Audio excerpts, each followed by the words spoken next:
Hey, what's going on? You know who it is. You know what it is. This your boy Town Biz. So it's kind of laughable watching these two guys go at it on social media. So basically, Dan Rafael been going in on Ryan Garcia because Ryan Garcia has, for some reason, came out the woodworks after basically getting beat by Rolly and not want to avenge his loss to Rolly. He's talking all this shit about Devin Haney and talking about he Devin Haney's daddy. Bro, you sound goofy as fuck, dumbbell.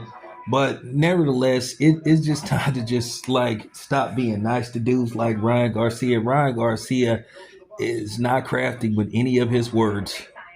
Because if that's the case, if you Devin Haney's daddy, then I guess Rolly is your daddy, and I guess Tank is your daddy, because both of them put you on your ass.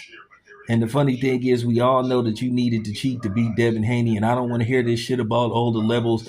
Like, get out of here, you dumbbells.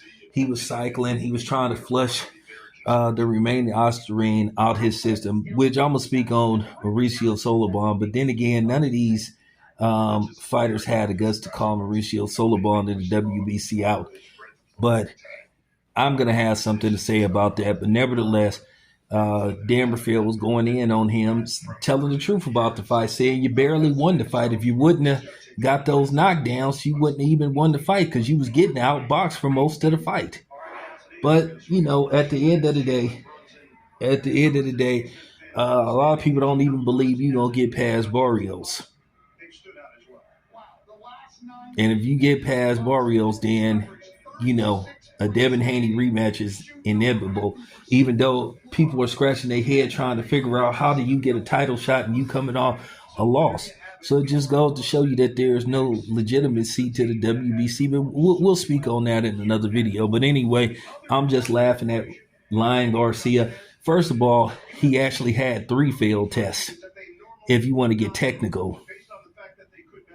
And then to sit up here and try to act like it was an accident and all this type of stuff. Well, here's the thing. Why did you accept the suspension when you could have had a hearing to prove that you was innocent, but you was looking at possibly a 2 to 3 year suspension if they would have, did a further investigation and basically they find this was that you were intentionally lying, which many people believe that you're lying.